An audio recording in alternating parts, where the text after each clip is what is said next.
कार्यक्रम के प्रायोजक हैं कमला पसंद, स्वाद में हमेशा 2 कदम आगे।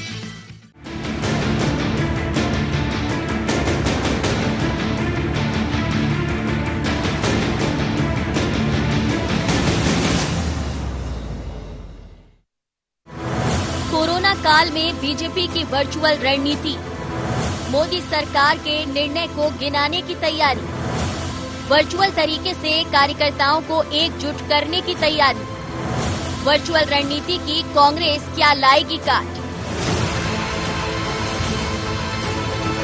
देश भर में कोरोना का कहर लगातार जारी है और केंद्र सरकार ने इससे बचाव के लिए लॉकडाउन सहित तमाम रास्ते अपनाए। ऐसे में भाजपा ने सभी नियमों को ध्यान में रखते हुए आगामी चुनाव के साथ बाकी काम भी वर्चुअल तरीके से करना शुरू कर दिया। पदाधिकारी हो या कार्यकर्ता, जनता हो या नेता, सभी से वर्चुअल तरीके से मुलाकात और रणनीति पर चर्चा की जा रही है। बीजेपी ने वर्चुअल थिंकिंग के जरिए ही मध्य प्रदेश में आगामी दिनों में होने वाले 24 उपचुनाव की रणनीति तैयार की है। केंद्र से लेकर प्रदेश तक और प्रदेश से लेकर जिले तहसील स्तर के कार्यकर्ताओं से जुड़ी लगातार मोदी सरकार की दूसरी पारी के फैसले जन जन तक पहुंचाने का काम कर रही है। वहीं आगामी चुनाव को लेकर कांग्रेस ने भी गुपचुप तरीके से काम करना शुरू कर दिया है। देखिए, कोरोना संकट काल में बदलते वक्त के परिवेश में भारतीय जनता पार्टी ने अपने कार्यकर्ताओं से और जनता से संवाद करने का नवीन तकनीक, जो सूचना तकनीक है, उसका लाभ लेना लगातार जारी किया है। और यही कारण है कि हम न केवल वर्चुअल रैली कर रहे हैं, मीटिंग्स भी कर रहे हैं, लगातार बूथ तक के कार्यकर्ता को एक्टिवेट कर रहे हैं, जनता के बीच में लगातार हम सक्रिय हैं। जिस प्रकार से वर्चुअल रैली के माध्यम से मुख्यमंत्री कह रहे हैं कि हम स्वर्णिम मध्य प्रदेश बना देंगे। पिछले 15 साल में मध्य प्रदेश में किया क्या? किसान प्रताड़ित है, नौजवान बेरोजगार हो रहा है, ना नीति है ना नियत है, सिर्फ कैसे चुनावों को लेके काम किया जाए, जबकि सरकार का कंसंट्रेशन आज मूल रूप से मध्य प्रदेश में कोरोना से कैसे लड़ा जाए और कैसे जो बेरोजगार नौजवान आए उनको राहत दी जाए, इस पर होना चाहिए। पर सरकार सिर्फ वर्चुअल रैलियों में लगी है। मुख्यमंत्री जी, आप 2024 चुनाव के बाद सिर्फ वर्चुअल ही रह जाओ। राजनीतिक लड़ाई वर्चुअल तरीके से लड़ने के लिए दोनों दल तैयार हैं। राजनीतिक दलों को ये तरीका अपनाना जरूरी भी था, क्योंकि आगामी दिनों में राज्यसभा चुनाव, बिहार और मध्य प्रदेश में 24 सीटों पर उपचुनाव होने हैं। ऐसे में जनता तक पार्टी की बात पहुंचाने का वर्चुअल तरीका किसका कितना कारगर होगा, ये देखने वाली बात होगी। Bureau report, IND 24।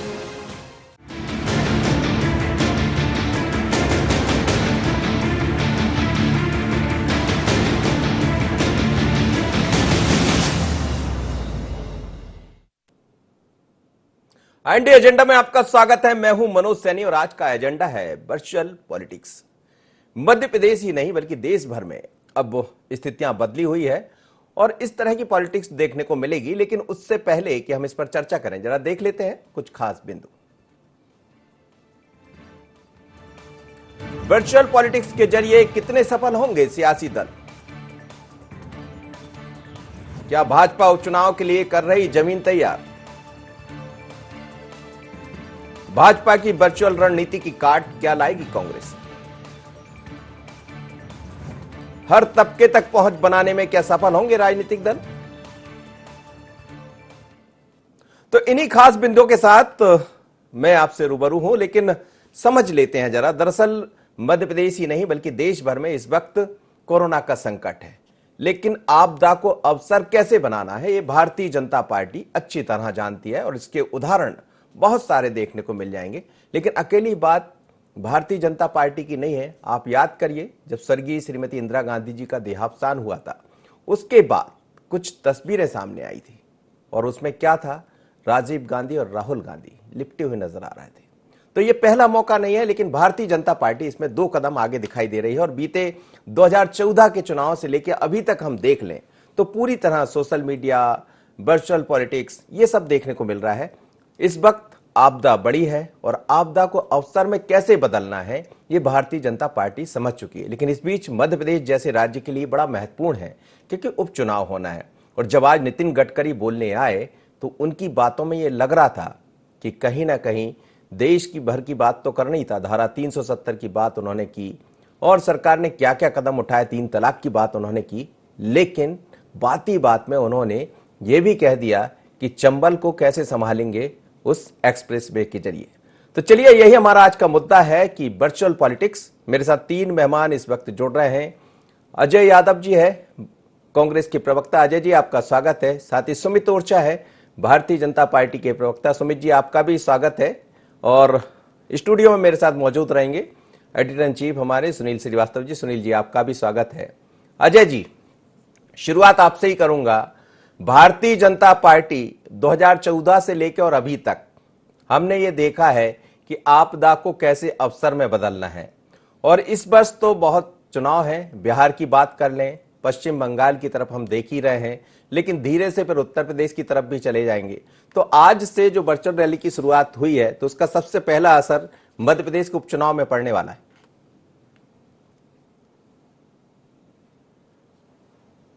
देखिए मनोज जी, जिस तरह की virtual rally Bharatiya Janata party ने प्रारंभ की, अगर भाजपा के शब्दों में ही कहें तो मोदी जी की दूसरी पारी के प्रथम वर्षगांठ का ये जश्न है। तो मैं ये समझ नहीं पा रहा हूँ, देश में जहाँ इतनी बड़ी आपदा है, 3 लाख के लगभग कोरोना मरीज हो गए हैं, दुनिया में 6वें नंबर पे भारत आ गया है, 8,000 से ज्यादा लोगों की मौत हो गई है, मध्य प्रदेश में भी लगभग 500 मौत हो गई, 10,000 केस हो गए। तो ये किस बात का जश्न, और क्या ये समय जश्न मनाने का किसी भी सरकार के लिए माना जा सकता है? आप लोगों को सुविधाएं नहीं दे पाए, आप घर नहीं पहुंचा पाए, आप इलाज नहीं दे पाए, और ऐसे समय में जश्न मनाना, ये तो उन परिवारों के ऊपर उपहास है जिनने अपने लोगों को खोया है। इस समय राजनीति का भी एक स्तर होना चाहिए। आप राजनीति करिए, अपने मुद्दे रखिए। हम स्वीकार करते हैं कि कोरोना काल में भी आपको अपनी राजनीति करनी पड़ रही है, लेकिन जश्न जैसे माहौल में राजनीति करना, ये राजनीति का स्तर नहीं होना चाहिए। चाहे बिहार चुनाव हो, चाहे मध्य प्रदेश के उपचुनाव हो, आप जनता के बीच में दूसरे माध्यमों से अपनी बात रखिए, लेकिन जश्न का स्वरूप तो बिल्कुल भी स्वीकार्य नहीं है। ये गलत तरीका है, ये नहीं होना चाहिए। लेकिन अजय जी आपकी बात बिल्कुल ठीक है कि भाजपा आपदा को भी अवसर में बदलती है। अजय जी, यही सबसे बड़ा सवाल है, आपदा को अवसर में बदलना, ये आता है भारतीय जनता पार्टी को। लेकिन आप ये आरोप लगाते रहेंगे, कहीं ऐसा ना हो कि आरोप लगाते लगाते 2024 आ जाए।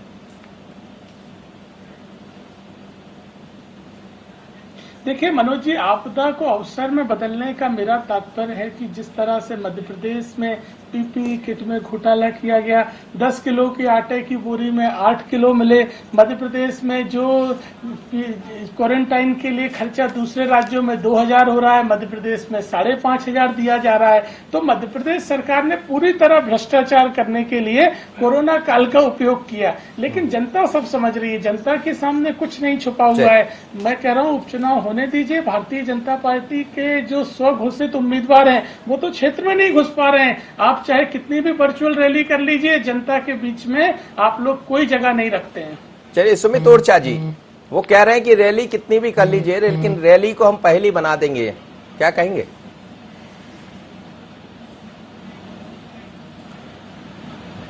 मनोज जी, अपने कार्यकाल का 6वां वर्ष पूर्ण होने पर एक जिम्मेदार राजनीतिक दल अपनी प्रतिबद्धताएं, जनता से किए गए अपने वादे, अपने इरादे और जनता के लिए किए गए कार्यों का ब्यौरा लेकर के जनता के समक्ष अगर वर्चुअल माध्यम से, तकनीक के माध्यम से संवाद कर रहा है, उन तक संप्रेषित कर रहा है, तो एक जिम्मेदार राजनीतिक दल का अभिनंदन होना चाहिए कि वह अपनी प्रतिबद्धता से परिचित है और अपनी प्रतिबद्धता को जनता के समक्ष रख रहा है। लेकिन कांग्रेस इतने अवसाद और निराशा में डूबी हुई है कि इतना जिम्मेदार और नैतिक और मौलिक कर्तव्य उनका करते हुई दल को भी वो जश्न की संज्ञा दे रहे हैं। क्यों भाई, हमने जश्न के लिए क्या वो सब कर लिया जो कमलनाथ जी मंदसौर एक तरफ डूबा हुआ था पानी में, और कमलनाथ जी कमरनाथ बन करके किस तरह के आयोजनों की रूपरेखा बनाने के लिए सामने आए थे जनता के? क्या हमने ऐसी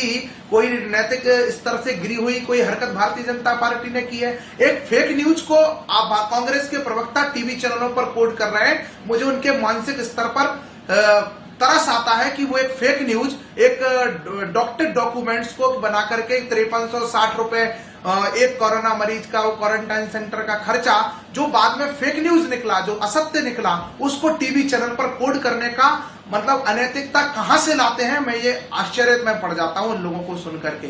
जी। भारतीय जनता पार्टी एक जिम्मेदार राजनीतिक दल है। हमने जो वादे किए थे जनता से 1 वर्ष के अंदर उनको और वो कह रहे हैं कि जश्न किस बात का मनाना चाहिए? जश्न मनाना चाहिए भारत माता के मस्तक से उस दाग को धोने का जिसे आपकी वोट बैंक की राजनीति ने 370 के रूप में इस देश के ऊपर मर दिया था। जश्न मनाना चाहिए राम मंदिर निर्माण के उस संकल्प के पूर्ण होने पर, जिसे लाखों कार्य सेवकों ने अपने रक्त से सींचा था, जो हिंदुस्तान की, भारत की एक स्वाभिमान का भी प्रतीक था। जश्न मनाना चाहिए उन बहनों को न्याय मिलने का जो 3 तलाक के अन्याय से प्रताड़ित थी। जश्न मनाना चाहिए उन किसानों के लिए जिन्हें 8,000 रुपए प्रति वर्ष सम्मान निधि के रूप में आजाद भारत में पहली बार मिलना शुरू हुआ है। जश्न मनाना चाहिए उन लोगों का जिन्हें करोड़ों गरीबों को अपना घर मिल रहा है। जश्न मिलना चाहिए, जश्न मनाना चाहिए उन गरीबों के लिए जिन्हें गांव में शौचालय जैसी सुविधाएं, बैंक खाते जैसी सुविधाएं, चलिए बाकी जश्न के बाद भारत जो विश्व की सबसे बड़ी स्वास्थ्य योजना है, जिसमें 1 करोड़ हॉस्पिटल्स तक जिसका रीच पहुंच गई है, तो ऐसा संकल्प पूरा होने का जश्न मनाना चाहिए।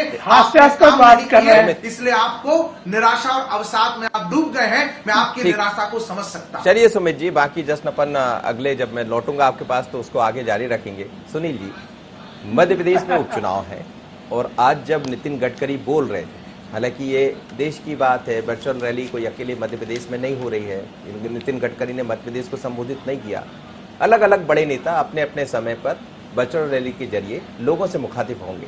लेकिन क्या भारतीय जनता पार्टी इस रैली के जरिए 2024 तक बढ़ चली है? और यदि भारतीय जनता पार्टी 2024 को अभी से देखने लगी है तो ये बीजेपी का एक सगल रहा है। जब भी हमने देखा कि चुनाव जिस दिन जीतते उस दिन से चुनाव लड़ने की तैयारियां शुरू हो जाती, पर मध्य प्रदेश में एक चुनाव होना है और जब नितिन गडकरी बोले तो उन्होंने एक्सप्रेस वे का जिक्र भी कर दिया। देखिए मनोज जी, अगर बात करें तो बीजेपी कई नवाचार अभी कुछ सालों में करती आई है राजनीति में। चाहे हम 2014 की बात करें, जिस प्रकार से शुरू में आपने कहा, नरेंद्र मोदी जी की जो चुनाव कैंपेनिंग थी उसको हमने देखा 3D सभाओं से लेकर देश नहीं झुकने दूंगा, जो एक टैगलाइन थी, जिसको लेकर गांव-गांव तक, जहां टोलों तक की बात करें वहां तक बीजेपी कार्यकर्ता या फिर जो चुनाव मैनेजमेंट था वो पहुंचा था। अगर हम बात करें तकनीक की, बात की जाती है कि राजीव गांधी कंप्यूटर युग लाए, लेकिन कांग्रेस उसको नहीं भुना पाई। बीजेपी आपदा में भी अवसर ढूंढती है और कांग्रेस अवसर को भी कैसे खो देती है। मध्य प्रदेश में सरकार 15 साल बाद आई थी, 15 महीनों में ही कांग्रेस ने खो दिया। तो कुल मिलाकर दोनों का जिस प्रकार से कार्य करने का तरीका है, बीजेपी हर उस चीज को करती है जिसको जनता स्वीकार बाद में करती है, एक्सेप्ट करती है। लेकिन कांग्रेस कितना भी अच्छा कुछ करे, इतनी अच्छी यूनिक तरीके की, चाहे रणनीति की हम बात करें, चाहे चुनाव कैंपेनिंग की बात करें, कांग्रेस के पास फिलहाल कुछ नहीं है। कांग्रेस फिलहाल अगर हम बात करें जिस प्रकार से वर्चुअल पॉलिटिक्स की हम बात करें मनोज जी, कांग्रेस जूम और फेसबुक के जरिए प्रेस कॉन्फ्रेंसेस से बाहर नहीं निकल पा रही और इससे कई कदम आगे बीजेपी की अगर हम बात करें, कल अमित शाह जी को भी देखा, देश भर में उन्होंने वर्चुअल सभाएं की है। आज नितिन गडकरी ने भी सभा की और इस सभा के जरिए उन्होंने नरेंद्र मोदी की जहां पर पूरे ये 6 साल की उपलब्धियां गिनाई, वहीं पर उन्होंने ये इस बात का भी जिक्र कर दिया कि चंबल में जिस प्रकार से प्रोग्रेस वे की बात है जो शिवराज जी कर रहे हैं, उसके लिए उन्होंने कह दिया कि 3 महीने के भीतर आप भूमि अधिग्रहित कीजिए, हम आएंगे वहां और उसको भूमि पूजन करेंगे। यानी एक चुनावी बिसात बिछानी कांग्रेस या बीजेपी ने यहाँ शुरू कर दी। और क्योंकि कोरोना काल है, सोशल डिस्टेंस का भी पालन करना है, तो बीजेपी भली भांति समझ गई है कि इसी प्रकार चाहे सोशल मीडिया के जरिए हो या वर्चुअल रैली के जरिए कार्यकर्ताओं तक पहुंचना है, अपनी बात कार्यकर्ता और मतदाता तक पहुंचानी है और इसी का सहारा लेना है। लेकिन कांग्रेस अभी बहुत दूर दूर तक मनोज जी नजर नहीं आ रही इस मामले में। ये सोशल डिस्टेंस की जो बात हो रही है अजय जी, ऐसा तो नहीं होगा कि डिस्टेंस काफी अंतर हो जाए, मतलब दोनों दलों में आप यही कहते रहें और वो आगे बढ़ते रहें? वो ये कह रहे हैं कि एक्सप्रेस वे को हम प्रोग्रेस वे में बदल देंगे, जो आपका था जैसा आप कह रहे हैं, लेकिन उन्होंने प्रोग्रेस वे में बदलने की तरफ आगे बढ़ गए। आप ये कहते रहेंगे कि मजदूरों के लिए हमने कुछ नहीं किया और वो कह रहे हैं कि हमने पैसा पहुंचा भी दिया और उसका जिक्र भी कर दिया, चाहे शिवराज जी की बात हो या केंद्र के नेताओं की बात हो। और आज इस पर भी खूब चर्चा हुई है और आने वाला जो समय शायद बेहतर तरीके से कांग्रेस भी समझ रही होगी, आप भी समझ रहे होंगे कि बड़ा चुनौतीपूर्ण है और ऐसे में यही सब चलने वाला चलिए मैं आपसे इस पर जवाब लूंगा, थोड़ा सा छोटा सा एक ब्रेक लेते हैं। ब्रेक के बाद जब लौटेंगे तो अजय से बात करेंगे और उनका पक्ष भी रखेंगे।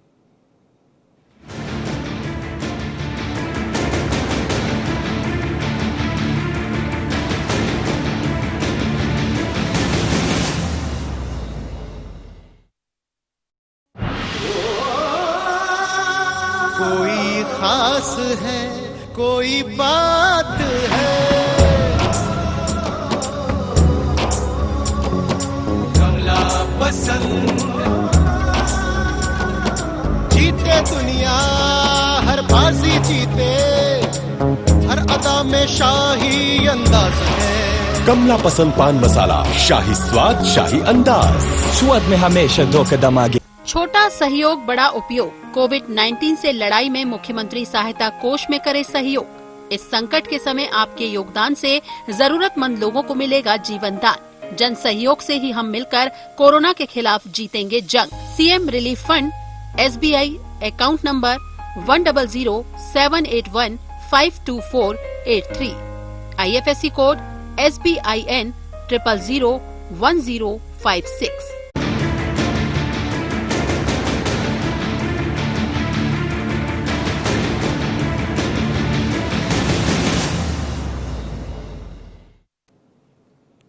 ब्रेक के बाद एक बार फिर आपका स्वागत है और आज हम बात कर रहे हैं वर्चुअल पॉलिटिक्स। मेरे साथ 3 मेहमान जुड़े हुए हैं और अजय यादव जी से मेरा सवाल था। सवाल आप सुन चुके होंगे, अजय जी जवाब दे दीजिए।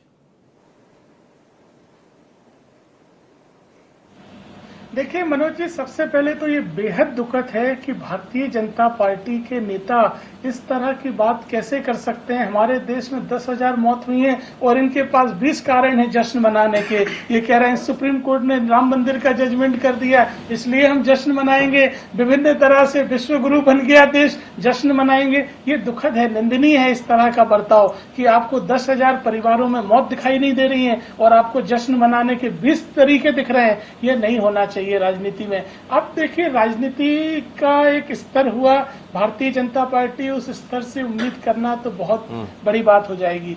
जहां तक चुनाव की बात है, कांग्रेस पार्टी पूरी तैयारी के साथ चुनाव मैदान में जाएगी। हमारे 3 स्तर पर सर्वे हो चुके हैं सभी क्षेत्रों में। हमने स्थानीय मुद्दे भी निकाले हैं और ये जो 22 विधायक भाजपा ने खरीदे हैं, इनके खिलाफ इस कदर आक्रोश है जनता के बीच में कि भारतीय जनता पार्टी और उनके नेता चौंक जाएंगे और भविष्य में कभी खरीद फरोख्त नहीं करेंगे। इस तरह के परिणाम आने वाले हैं इन 22 क्षेत्रों में। तो जरूरत नहीं पड़ेगी, दावे से कह रहा हूँ, हम और आप तो चुनाव के बाद भी साथ में बैठेंगे। भारतीय जरूरत नहीं, खरीद फरोख्त करने से बचेंगे कि खरीद फरोख्त करने वालों को जनता क्या सबक सिखाती है। इस तरह की स्थिति है मनोज जी। ये विधायक अपने क्षेत्र में नहीं घुस पा रहे हैं और मैं आपसे कहता हूं, आप तमाम 22 इन बिके हुए विधायकों से कहिए कि अपने क्षेत्र में रोज दौरा करें और वीडियो भेजें, तो आपको भी पता चल जाएगा कि इनकी किस तरह स्थिति है। चलिए हम खुद ही जाकर देख लेंगे, काम ही है, जाना है वहां जाकर देख लेंगे, लोगों से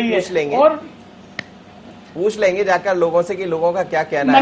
मनोज जी एक चीज और मैं कहना चाहता हूँ। कह दीजिए मनोज जी एक चीज और मैं कहना चाहता हूँ। भारतीय जनता पार्टी के प्रवक्ता को आंकड़े और डेटा सही रखना चाहिए। आप कह रहे हैं मंदसौर में बाढ़ आई, कमलनाथ जी आईफा करवा रहे हैं। बाढ़ आई जुलाई 2019 में, आईफा की घोषणा हुई 2020 जनवरी में। अब मैं तो कुछ समझ नहीं पा रहा हूँ किस स्तर पे आप बात जवाब दे दीजिए। थोड़ा सा जमीनी स्तर पे इस तरह की बात करिए जो समझ में आए और जो यथार्थ में हो।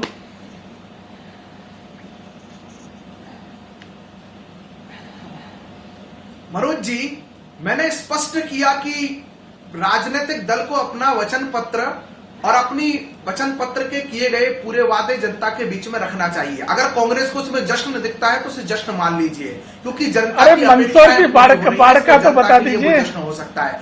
अरे आप ही ने बोला जश्न, मनोज जी आप ही ने याद दिलाई, स्वयं इन्होंने 20 बार आपने 20 बार बोला, रिकॉर्डिंग देखिए। अजय जी बिल्कुल कह रहा हूँ, जुलाई में बाढ़ आई। सुनिए अजय जी, जुलाई में बाढ़ आई और उसके बाद उन परिवारों के बीच में एक बार मुख्यमंत्री नहीं गए और जाकर के जैकलिन की कमर में हाथ डाल करके खड़े हो गए। मंदसौर में हरदीप सिंह डंग जी के साथ कमलनाथ जी गए। आप झूठ बोलते हैं सुमित जी, आपके पास जानकारी नहीं है, आपके पास जानकारी नहीं है। आप आपके खरीदे हुए विधायक हरदीप सिंह डंग के साथ कमलनाथ के मंदसौर गए और वहाँ के वीडियो विजुअल्स में आपको उपलब्ध करवा दूंगा। आप झूठ बोल रहे हैं।